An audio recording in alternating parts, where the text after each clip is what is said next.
Hello, good morning students. आज आप लोग के सामने हम लोग हिंदी की एक वीडियो क्लास लेकर आए हैं, क्योंकि बहुत सारे विद्यार्थी जो हैं जो टेट का सीटेट का एग्ज़ाम की तैयारी करते हैं, तो उनके लिए हिंदी ये विषय सबसे महत्वपूर्ण होता है। और उनसे जो भी प्रश्न एग्ज़ाम में पूछे जाते हैं हम लोग उनको एक एक करके सॉल्व करेंगे, देखेंगे। उसके बाद में हम पूरी हिंदी की पूरी जानकारी इसमें लेंगे, ताकि आपके एग्ज़ाम पेपर में किसी भी तरह के क्वेश्चन अगर आते हैं, प्रश्न आते हैं, तो हम लोग उसको अच्छी तरह से सॉल्व कर सकें। होप आपको ये वीडियो बहुत पसंद आएगी और आप अपना लाइक कमेंट शेयर जरूर करें और हमारे यूट्यूब चैनल को सब्सक्राइब भी करें। मैं आपका faculty doctor Jitendra Sinha, Satyadeva institute Asansol से आज आप लोग की हिंदी की क्लास दे रहा हूँ। उम्मीद करता हूँ आपको पसंद आएगी। ओके। बहुत सारे विद्यार्थियों ने ये डिमांड किया था कि उनकी एग्ज़ाम होने वाली है रिसेंट कुछ मंथ में, तो उन लोगों की हिंदी की क्लासेस की ज़रूरत थी, आवश्यकता थी। तो उसके लिए हम लोग आपको हिंदी की क्लास दे रहे हैं। और जो भी आपको इसमें जो भी जानकारी चाहिए आप अपने कमेंट के द्वारा बता सकते हैं और अपना सुझाव भी ज़रूर दें। और उम्मीद करता हूं कि आपका ये सब्जेक्ट, आपका ये विषय आपके एग्ज़ाम के लिए बहुत ही महत्वपूर्ण सिद्ध हो। ओके, आज हम लोग शुरू करते हैं क्लास। तो सबसे पहले हम लोग जानते हैं कि हिंदी क्या है। हमारी हिंदी एक भाषा है और इसे हम लोग अपनी मातृभाषा की कहते हैं। हमारे देश की मातृभाषा ये हिंदी है, लेकिन हम लोग इसे नेशनल लैंग्वेज का अभी तक पद नहीं दिए हैं, सम्मान इसको नहीं दिए हैं। यह हमारी ऑफिशियल लैंग्वेज है, नेशनल लैंग्वेज नहीं, एक ऑफिशियल लैंग्वेज है। लेकिन भारत सरकार का ये प्रयास है कि हम सभी लोग हिंदी भाषा को अपनी राष्ट्रभाषा बनाएं। जिस तरह हर देश की अपनी एक राष्ट्रभाषा होती है, हमारी भी एक राष्ट्रभाषा होनी चाहिए, क्योंकि हमारा देश एक बहुभाषी भाषा देश है, जहाँ हर तरह की भाषाएँ बोली जाती हैं, और जिसके कारण हम लोग को एक भाषा पर आगे नहीं बढ़ पाते। किसी की अलग अलग भाषाएं होती हैं, जैसे बंगाल में देखिए बंगाली होती है, पंजाब में है तो पंजाबी है, गुजरात में तो गुजराती है, महाराष्ट्र में तो मराठी है। तो हम लोग चाहते हैं कि हमारी भारत सरकार का भी प्रयास है कि हम लोग की हर भाषाओं की जानकारी के साथ साथ अपनी एक राष्ट्रभाषा भी हो, जिस पर हम लोग अपना गर्व भी कर सकें। जिस तरह हर देश अपनी भाषाओं पर गर्व करता है, उस तरह हम लोग भी अपनी भाषा पर गर्व कर सके, जिससे हमें शुद्ध शुद्ध लिखना, पढ़ना, बोलना और समझना आ सके। इसके बाद और भी जितनी भाषाओं का हमें ज्ञान हो वो हमारे लिए बहुत ही अच्छी होती है, लेकिन एक भाषा जो सबसे महत्वपूर्ण हो वो हमारे देश की राष्ट्रभाषा हो। और इसके लिए सरकार का सहयोग हम सबको मिलकर देना होगा। और हमारा भी प्रयास है कि हिंदी सभी को अच्छी तरह से समझ में आए। और तो सबसे आज हम लोग हिंदी में देखेंगे कि हमें हिंदी में क्या क्या पढ़ना है, हिंदी में क्या क्या विषय पर हमें आगे जानकारी लेनी है। तो देखिए, सबसे पहले याद रखिए कि हिंदी क्या है। हिंदी एक भाषा है, लिटरेचर है। और भाषा का मतलब क्या होता है? भाषा एक माध्यम होती है। हिंदी क्या है? भाषा,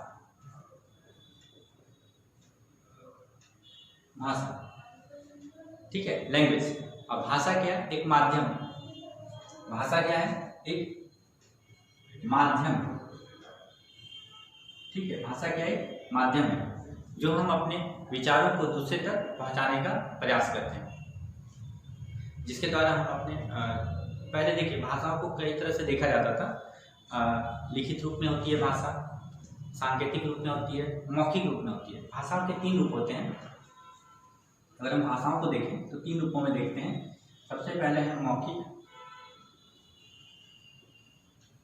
मौखिक मतलब बोलकर। दूसरा है लिखित, यानी लिखकर। और तीसरा है सांकेतिक।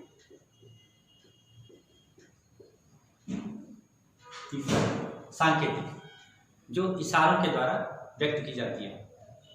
जब हमारा भारत देश में कोई भाषा नहीं थी तो लोग सांकेतिक भाषा का ही प्रयोग करते थे, संकेत के द्वारा। आज भी हम लोग देखिए कभी कभी संकेत के माध्यम से ये कार्य करते हैं। तो सबसे प्रथम देखिए कि सांकेतिक भाषा थी, फिर आई मौखिक, फिर आई लिखित। तो मौखिक का मतलब क्या हो गया? जिसको बोलकर हम लोग व्यक्त करते हैं। लिखित का मतलब जो लिखकर, यानी लेखन के द्वारा। और सांकेतिक का मतलब होता है इशारों में, ठीक है। इसके द्वारा हम लोग हिंदी को व्यक्त करते हैं। तो भाषा वो माध्यम है जिसके द्वारा हम अपने विचारों का आदान प्रदान करते हैं। किसका माध्यम है ये? विचारों का आदान प्रदान। विचारों का आदान प्रदान जिसके द्वारा हम लोग करते हैं वो हमारी भाषा होती है। ठीक है, तो याद रखिए भाषा के 3 रूप हो गए, एक मौखिक भाषा, एक लिखित भाषा और एक सांकेतिक भाषा। मौखिक हो जो बोलकर की जाए, लिखित हो जो लिखकर की जाए और सांकेतिक हो जो इशारों के माध्यम से की जाए। अब देखिए हिंदी की जो उत्पत्ति है, देखिए ये मूल जो भाषा है, हमारी जो मूल भाषा होती है वो क्या है? मूल भाषा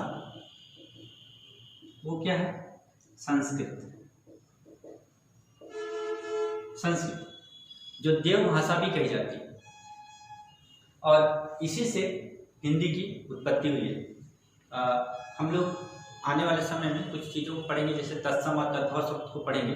तत्सम वो थे जो संस्कृत भाषा थे और उन्हीं को हिंदी में बदला गया। जैसे देखिए अगर हम लोग घृत लिखते हैं, जिसे आज हम लोग घी कहा जाता है, हिंदी में से घी कहा जाता है, लेकिन संस्कृत ये क्या है? घृत। तो ऐसी चीज़ों को हम लोग डिस्कस करेंगे। और याद रखिए तो मूल भाषा क्या हमारी संस्कृत। संस्कृत से जब आगे बढ़ी और ये एक वैदिक भाषा भी कही जाती है, क्योंकि वेदों का जो वर्णन है, संस्कृत एक वैदिक भाषा है, एक वैदिक भाषा। जो वेद हमारे लिखे गए वो संस्कृत में ही लिखे गए, इसलिए इसको वैदिक भाषा भी कही जाती है। इसके बाद जो है पाली भाषा थी, पाली थी, अपभ्रंश हुई, मागधी हुई, तो ये प्राकृत हुई। पाली और प्राकृत जो थी ये बौद्ध धर्म के समय और जैन धर्म के समय, यानी भगवान महावीर ने और गौतम बुद्ध ने इसका चलन किया था। आगे ये बढ़ते बढ़ते अपभ्रंश में प्रतीत हुई और आज हम लोग हिंदी के रूप में इसको करते हैं। हिंदी देखिए एक देवनागरी भाषा भी कही जाती है। हिंदी कौन सी भाषा है? हिंदी कौन सी भाषा है? तो हिंदी को देवनागरी भाषा कहते हैं। देवनागरी लिपि किस लिपि में लिखी जाती है? तो देवनागरी लिपि जो लिखते हैं हम लोग, ये कौन सी लिपि है? तो देवनागरी लिपि। ठीक है, हिंदी जो लिखी जाती है ये देवनागरी लिपि में लिखी जाती है। ठीक है, इस सब के बारे में हम लोग एक विषय होगा भाषा और बोली का, उसमें हम लोग इसके बारे में पढ़ेंगे, इसकी उत्पत्ति कैसे हुई, कैसे आगे बढ़ा। ठीक है, याद रखिए हिंदी क्या हुई? एक भाषा है और भाषा क्या होती है? एक माध्यम होती है जो हमारे विचारों का आदान प्रदान करती है। भाषा को हम लोग 3 रूप में देखते हैं, मौखिक के रूप में, लिखित के रूप में और सांकेतिक के रूप में। मौखिक का मतलब जो बोलकर, लिखित का मतलब जो लिखकर और सांकेतिक का मतलब जो इशारों के द्वारा। अब देखिए हिंदी कौन सी लिपि हो गई? तो एक देवनागरी लिपि है हमारी। हिंदी को कौन सी लिपि कही गई? देवनागरी लिपि। कभी कभी प्रश्न में पूछा जाता है कि हिंदी कौन सी लिपि है? तो देवनागरी लिपि है। जैसे अंग्रेजी एक रोमन लिपि है, तो हिंदी को देवनागरी लिपि कही जाती है। हमारी मूल भाषा जो थी वो संस्कृत, जिसको वैदिक भाषा भी कहते हैं, इसी से हमारी हिंदी की उत्पत्ति हुई, जो आगे चलकर पाली, प्राकृत, मागधी, अर्धमागधी, अपभ्रंश में प्रतीत होती चली गई, व्यक्त होती चली गई। और आज हम लोग उसको हिंदी के रूप में देखते हैं। और कोई भी भाषा को हम लोग क्या कर सकते हैं? शुद्ध भाषा क्या होती है? जिसे शुद्ध लिखा, पढ़ा, बोला और समझा जा सके। शुद्ध लिखना, शुद्ध लिखना, पढ़ना, बोलना, शुद्ध लिखना, पढ़ना, बोलना और समझा जा सके, समझना। ठीक है, जो ये 4 काम करे वो भाषा कहलाती है हमारी, चाहे वो हिंदी हो या अंग्रेजी हो। और भारतीय संविधान जो है हमारा, जो देश का कानून के रूप में है, इसकी 8वीं अनुसूची में भाषाओं का वर्णन है। ठीक है, और भाषा के आधार पर हम लोग भारतीय संविधान में देखें कि जब हमारा देश आज़ाद हुआ, संविधान लागू हो गए, तो कुल मिलाकर 14 राज्यों का बंटवारा किया गया। भारत देश में 14 राज्य है, जिसमें उनको जो बांटा गया वो भाषाओं के आधार पर बांटा गया। ठीक है, याद रखिएगा कि शेड्यूल नंबर 8 में, शेड्यूल नंबर 8 में इसका वर्णन है भारतीय संविधान का। यानी शेड्यूल माने अनुसूची,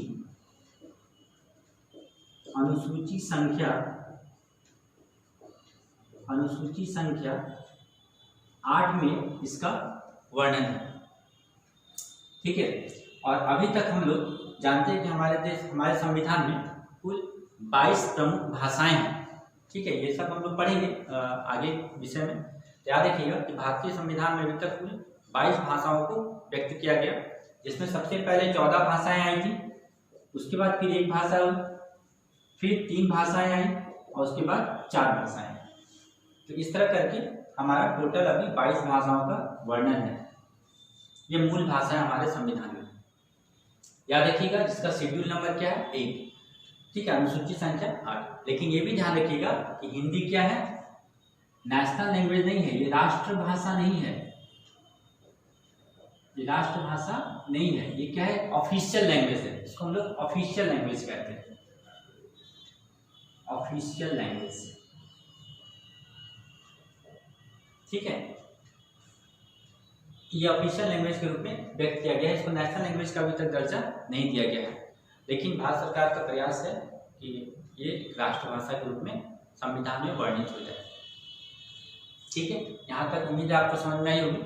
अब हम लोग देखते हैं कि हमें हिंदी में क्या क्या पढ़ना है, ताकि हम लोग एक एक करके उसके विषय में अच्छी तरह से वर्णन कर सकें।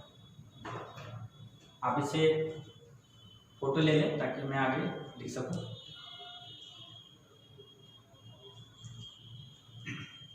और ध्यान रखेंगे कि भाषा और बोली में बहुत अंतर होता है। ठीक है, भाषा वो है जो शुद्ध शुद्ध लिखा, पढ़ा, बोला और समझा जा सके। ठीक है,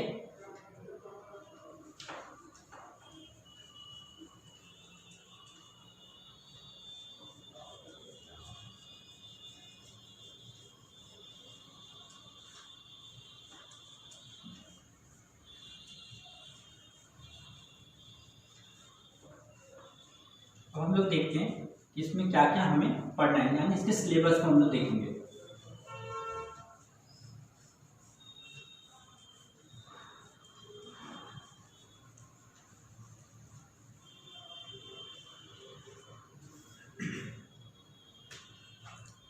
देखिए,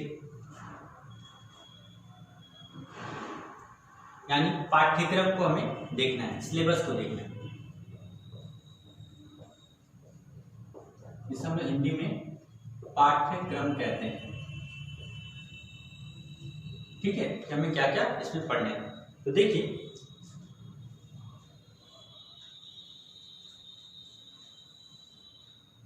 हिंदी एक बहुत बड़ी विषय है, इसे अच्छी तरह से पढ़ना समझना चाहिए। और पहले समय में जब रेलवे का एग्जाम होता था, रेलवे का एग्जाम या अन्य भी एग्जाम में कम से कम 10 नंबर के प्रश्न जरूर हिंदी के आते थे। अभी ये बंद हो गया है, लेकिन पहले आते थे। लेकिन ये आपके और भी विषय एग्जाम के लिए हेल्पफुल हो सकता है। आने वाले समय में ये आपको और जोड़ दिया जाए सभी एग्जाम के लिए।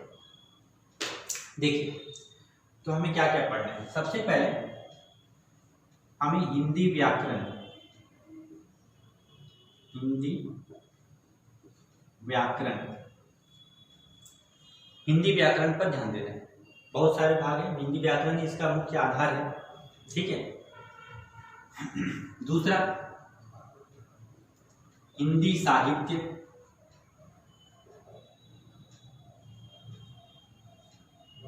हिंदी साहित्य से प्रश्न पूछे जाते हैं, जैसे आदिकाल हो, वीर गाथा काल जिसे हम लोग कहते हैं, भक्ति काल, रीति काल, आधुनिक काल। फिर आधुनिक काल में भी और सारी भाग होती हैं, छायावाद युग, भारतेंद्र युग, द्विवेदी युग, इन सब के बारे में हम लोग पढ़ेंगे अच्छी तरह से। उसके बाद हिंदी काव्य शास्त्र,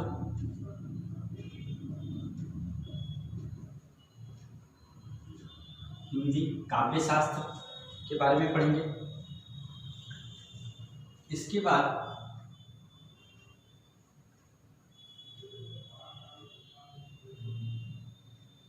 हम लोग इसमें रचना प्रणाली पर भी ध्यान देंगे।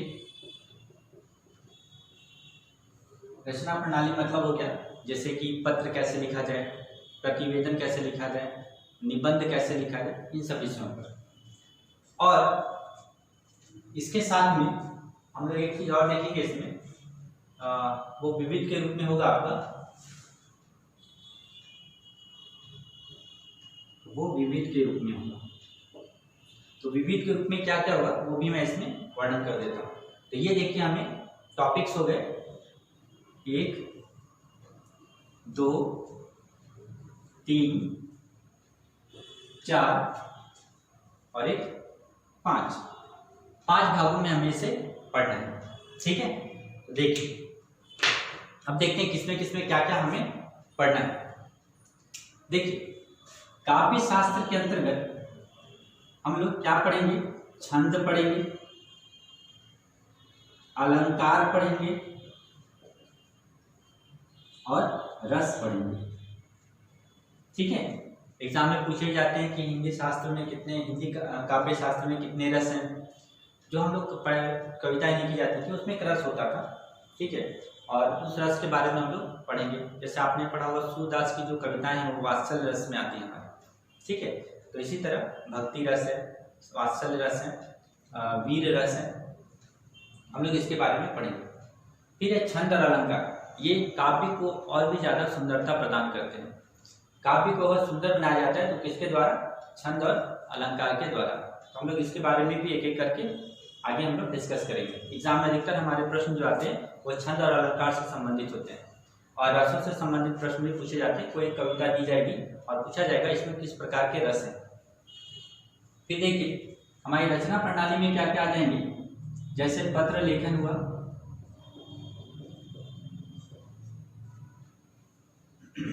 उसके बाद प्रतिवेदन हुआ, उसके बाद निबंध हुआ। इससे संबंधित और भी जो भी चीजें होंगी वो रचना प्रणाली के अंतर्गत हम लोग देखेंगे। तो क्या क्या हो गया, पत्र लेखन हुआ, प्रतिवेदन हुआ, निबंध हुआ, और भी जो भी चीजें होंगी हम लोग उस पर देखेंगे। ठीक है, तो ये हो गए काव्य शास्त्र। छंद अलंकार हम लोग पढ़ेंगे। आपने पढ़ा होगा अनुप्रास अलंकार, अलंकार के अंतर्गत होता है अनुप्रास अलंकार, यमक अलंकार, श्लेष अलंकार, रूपक अलंकार, उपमा अलंकार, इन सब के बारे में पढ़ेंगे। छंद में आपने पढ़ा होगा दोहा, रोला, सोटा, चौपाई, हरिगीतिका, मालिनी, छप्पे, इसके बारे में हम लोग पढ़ेंगे। ठीक है, फिर देखिए हिंदी साहित्य में हम लोग क्या क्या पढ़ेंगे। हिंदी साहित्य के अंतर्गत हम लोग चारों काल के बारे में पढ़ेंगे। यानी सबसे पहला आदिकाल, या आप इसको वीर गाथा काल भी कह सकते हैं। दूसरा हमारा जो होगा वो है भक्ति काल। तीसरा हमारा रीति काल।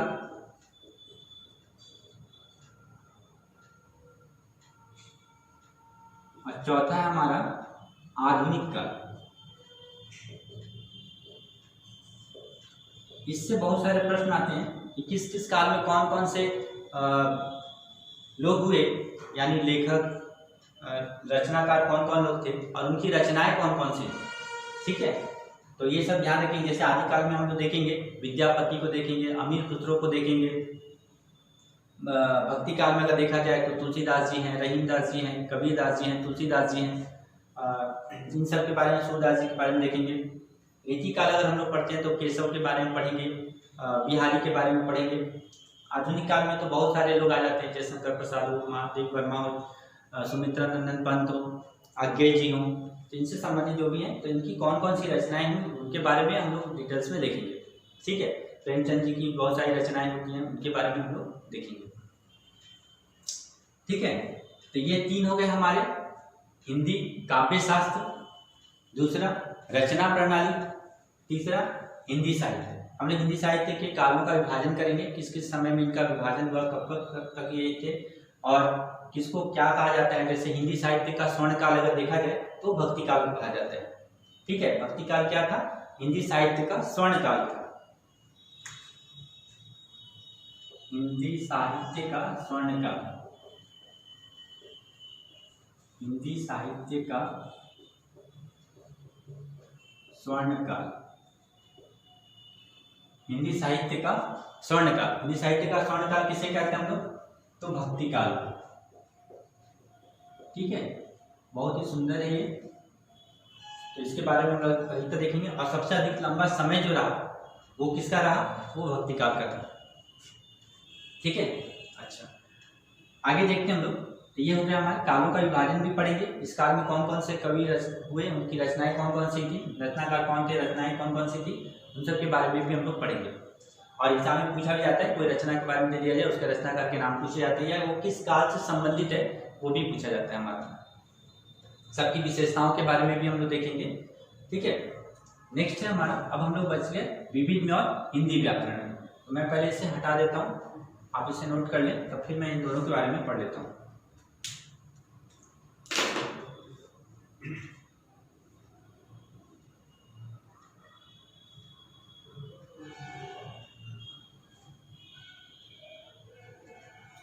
ठीक है, चलिए आगे बढ़ते हैं हम लोग।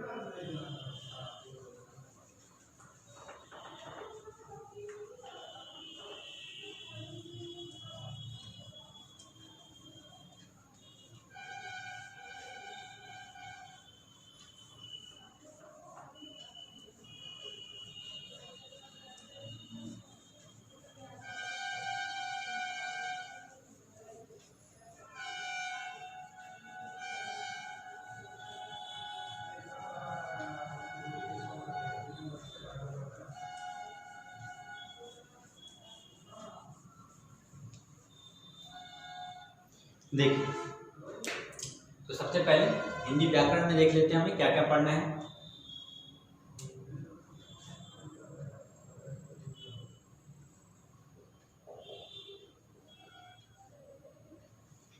देखिए, हिंदी व्याकरण जो है इसमें मूल तो तीन ही चीज होते हैं हमारे, जैसे वर्ण विचार हुए।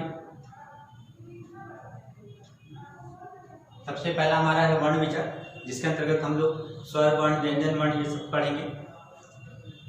दूसरा है हमारा शब्द विचार, क्योंकि वर्णों को जोड़कर हमारा क्या बन जाता है, शब्द बन जाता है। ठीक है, शब्दों को कितने खंडों में बांटा गया वो देखेंगे हम लोग। फिर है वाक्य विचार। व्याकरण का मूल उद्देश्य होता है कि वर्णों को जोड़कर शब्दों की रचना की जाए और शब्दों को जोड़कर वाक्य की रचना की जाए, और एक एक वाक्य जुड़कर हमारे क्या बन जाते हैं, रचना बन जाती है हमारी। ठीक है, इसके अलावा हम लोग इसमें काल के बारे में देखेंगे, जो समय हमारा, ठीक है, काल होते हैं। संज्ञा है हमारे, जो शब्द विचार के अंतर्गत ही आएंगे। संज्ञा क्या है, संज्ञा के कितने भेद हैं। सर्वनाम होंगे हमारे, विशेषण है हमारे, क्रिया या जिसे हम लोग कार्य कहते हैं, क्रिया सबसे इंपॉर्टेंट है। सकर्मक क्रिया, अकर्मक क्रिया के बारे में भी हम लोग देखेंगे। उसके बाद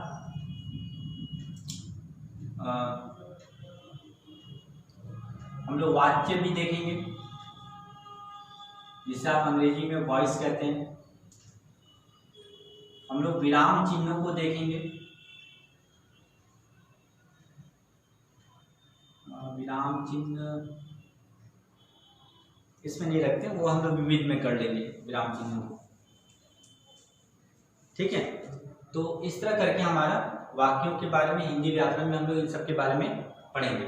तो वर्ण विचार, शब्द विचार, वाक्य विचार, काल, संज्ञा, सर्वनाम, विशेषण, क्रिया, वाच्य। ठीक है, क्रिया विशेषण,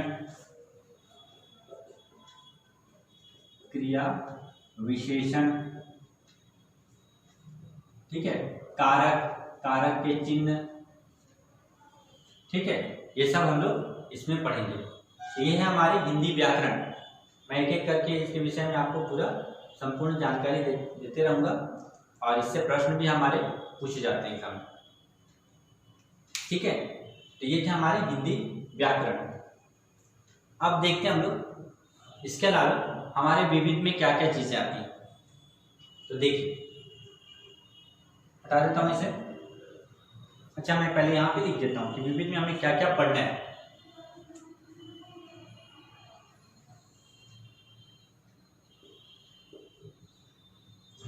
विविध, देखिए, तो विविध में हमें क्या क्या पढ़ना है। हमें पढ़ना है इसमें शब्दावली, हमें पढ़ना है पारिभाषिक शब्दावली,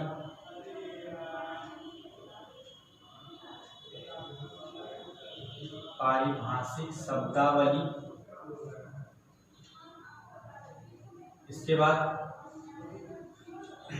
शब्दावली हो जाएंगे, पारिभाषिक शब्दावली हो जाएंगे, गद्यांश और पद्यांश पढ़ेंगे हम लोग इसमें, गद्यांश पद्यांश, ठीक है। इसमें भी बहुत सारे भाग है, उसमें भी हम लोग देखेंगे। और विराम चिन्हों को देखेंगे, विराम चिन्ह हम लोग देखेंगे इसमें, ठीक है। इसके बाद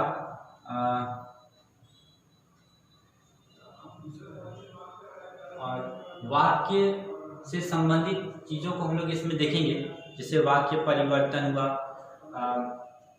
वाक्य विश्लेषण हुआ, वाक्य शुद्धि हुआ, ठीक है। इन सबको भी हम लोग इसमें देखेंगे, वाक्य से संबंधित, ठीक है। अब इनके बारे में देखते हैं कि इसमें हम लोग और क्या क्या पढ़ेंगे। तो ये हो गया हमारे विविध में, ये हो गया हिंदी व्याकरण में, ठीक है। अब मैं इसे हटा देता हूं, आगे बढ़ता हूं हम लोग।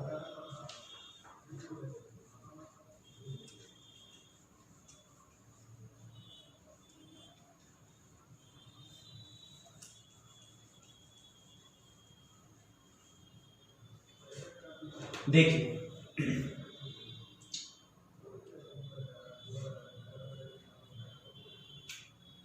पारिभाषिक शब्दावली का मतलब क्या होता है कि अंग्रेजी में कुछ शब्द दिए रहेंगे और हमें उसका हिंदी रूपांतरण करना है, ठीक है। पारिभाषिक शब्दावली, पारिभाषिक शब्दावली में हमें क्या करना है, जैसे अंग्रेजी के जो शब्द होते हैं उसे हिंदी में हम क्या कहेंगे। जैसे देखिए आप लिखते हैं कंप्यूटर, तो इसे हिंदी में हम लोग क्या कहते हैं, संगणक, ठीक है।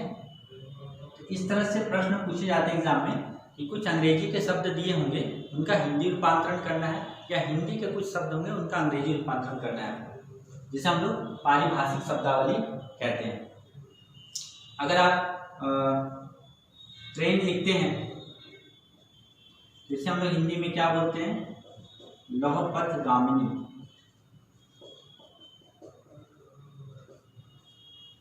ठीक है।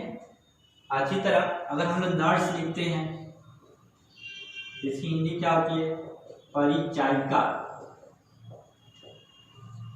इस तरह से चीजों को करके हम लोग देखेंगे, जैसे इंजीनियर को अभियंता कहते हैं, डॉक्टर को वैद्य कहते हैं, चिकित्सक शल्य चिकित्सक कहते हैं। तो इन सब चीज़ों को हम लोग करके देखेंगे पारिभाषिक शब्दावली में। 2-4 क्वेश्चन से एग्जाम में परीक्षा में जरूर मिलेंगे आपके, ठीक है।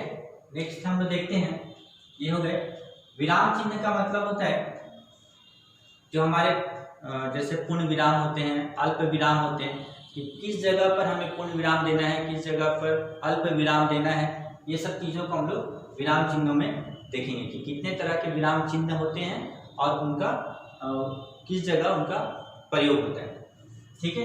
अच्छा,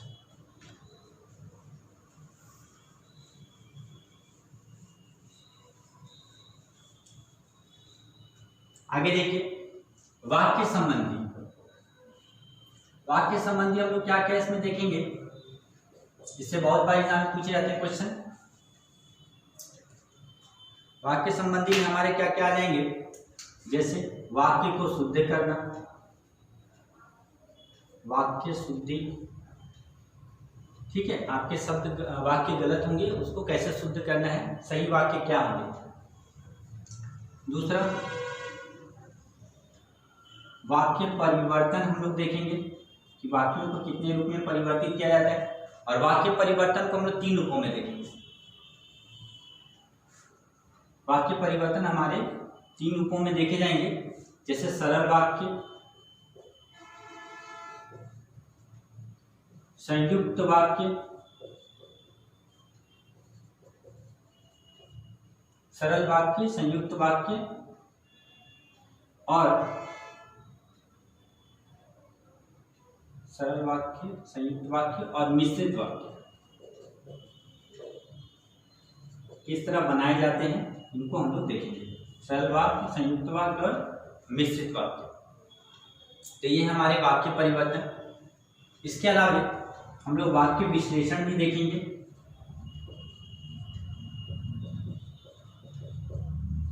वाक्य विश्लेषण, ठीक है। तो देखिए कितनी चीजें हो गई, वाक्य शुद्धि करना, वाक्य को परिवर्तित करना और वाक्य का विश्लेषण करना, ठीक है। तो ये हमारे वाक्य संबंधी चीजों में आएंगे।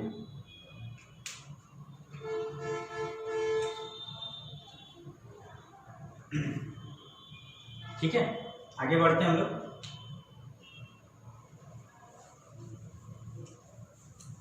आप लोग इसको अच्छी तरह से नोट कर लें ताकि आपके पास सिलेबस रहे और हम लोग एक एक करके उसमें आगे बढ़ सकें।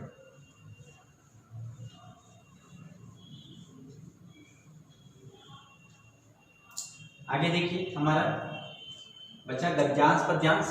देखिए गद्यांश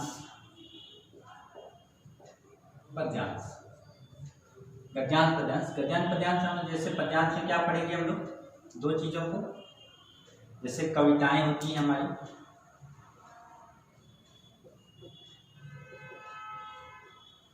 ठीक है, कविताओं के बारे में अध्ययन करेंगे और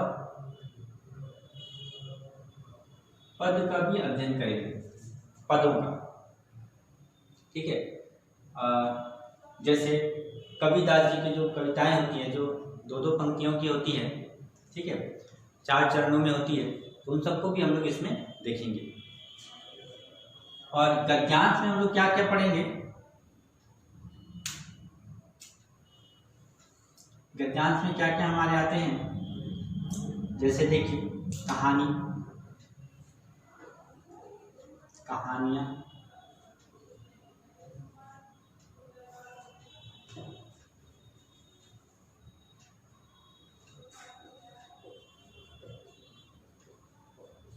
कहानियां, स्टोरीज के बारे में हम देखेंगे, प्रेमचंद जी की बहुत सारी कहानियां हैं उनके बारे में। उसके बाद उपन्यास,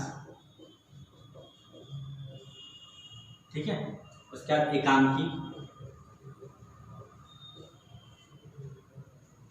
तो कहानियां हैं, उपन्यास है, एकांकी है, ठीक है। ये सब चीजें जो होंगी हमारे गद्यांश में होती हैं, उन सब के बारे में हम लोग पढ़ेंगे, ठीक है। तो ये थे हमारे गद्यांश और पद्यांश के विषय। आगे हम लोग देखते हैं, लास्ट हमारा जो होगा वो है शब्दावली। अब देखते हैं कि शब्दावली में हमें क्या पढ़ना है।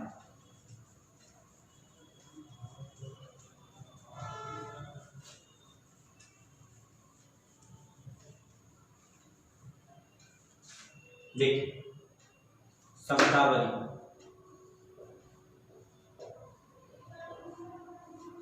शब्दावली के अंतर्गत हम लोग क्या क्या पढ़ेंगे। देखिए इसमें हम लोग पढ़ेंगे जैसे पर्यायवाची शब्द, एक शब्द के कई शब्द होते हैं, उनके बारे में हम लोग पढ़ेंगे। इसमें हम लोग विलोम शब्द पढ़ेंगे, यानी विपरीत शब्द जिसको कहा जाता है विलोम शब्द। तो पर्यायवाची शब्द हो गए, विलोम शब्द हो गए। इसके अलावा हम लोग उपसर्ग प्रत्यय पढ़ेंगे, इसमें किस तरह उपसर्ग प्रत्यय बनाए जाते हैं। इसके अलावा हम लोग उपसर्ग हो गया, प्रत्यय हो गए,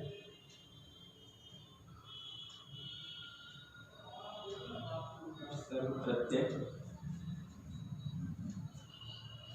उपसर्ग हो गए, प्रत्यय हो गए। इसके अलावा हमारे इसमें आ जाएंगे अनेकार्थी शब्द,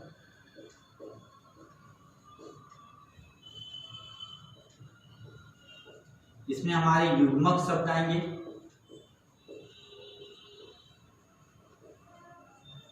अनेकार्थी शब्द हो गए, युग्मक शब्द। युग्मक शब्द का मतलब होता है कि एक ही शब्द होंगे लेकिन उच्चारण अर्थों का अंतर होता है, उच्चारण में एक जैसे लगेंगे लेकिन अर्थों का अंतर हो जाएगा। इसके अलावा हम लोग और क्या देखेंगे, इसमें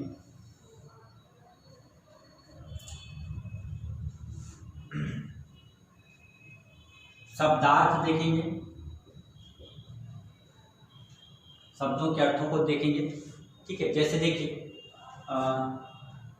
हिंदी में हम लोग कहते हैं ना पंग, तो पंख का मतलब क्या होता है? इसका अर्थ होता है कीचड़, ठीक है। पानी अगर कहिए, इसका अर्थ होता है सम्मान। ऐसे हम लोग शब्दार्थों के विषय में भी करके देखेंगे। कर का मतलब हाथ होता है, करना होता है, ठीक है। इसके बाद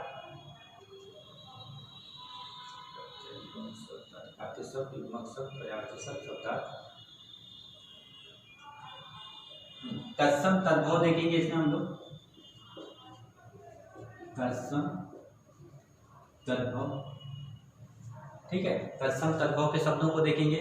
जैसे मैंने अभी पहले भी कहा था कि कुछ शब्द थे जो संस्कृत से फिर हिंदी में परिवर्तित हो गए, साधारण बोलचाल की भाषा में हम उसका प्रयोग करते हैं, तो उसके बारे में हम लोग देखेंगे। जैसे अग्नि था, अभी आग है। जल था, वो पानी हो गया, ठीक। इस तरह से करके हम लोग उसमें देखेंगे।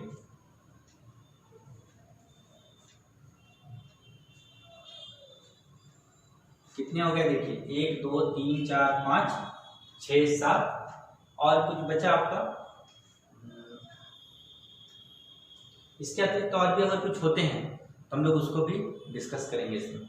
तो ये ब्लैंक रहा आपका, और कुछ रहा आपका, तो उसमें भी हम लोग पढ़ेंगे। तो देखिए ये सब हमारे शब्दावली के अंतर्गत में आ जाएंगे कि पर्यायवाची शब्द हैं, विलोम शब्द हैं, उपसर्ग प्रत्यय शब्द हैं, अनेकार्थी शब्द हैं, ठीक है। पर्यायवाची शब्द को समानार्थक शब्द भी कहते हैं हम लोग, समान अर्थ वाले। युग्मक शब्द, शब्दार्थ, तत्सम और तद्भव, ये सब हम लोग इसमें पढ़ेंगे, ठीक है। तो ये हो गए हमारे पाठ्यक्रम जो हमें पढ़ना है हमारा। इसके बाद और भी अगर आपको ऐसा कुछ लगे जो हिंदी में हमें पढ़ना और जानना चाहिए, तो आप कमेंट बॉक्स में अपना कमेंट कर सकते हैं, लिख सकते हैं, अपने सुझाव भी दे सकते हैं, और हम लोग उसको पूरा करने का कोशिश भी करेंगे। होप आपको ये क्लासेस समझ में आई होगी आज की। तो आज के लिए हम लोग इतना ही रखते हैं, और क्लासेस पसंद आई हो तो लाइक शेयर कमेंट जरूर करें, सब्सक्राइब भी करें, और अपने सुझाव भी हमें दें, ताकि हम लोग और भी आगे सभी वीडियो आपको प्रोवाइड कर सकें, ठीक है। तो फिर नेक्स्ट क्लास में हम लोग मिलते हैं। थैंक यू, धन्यवाद।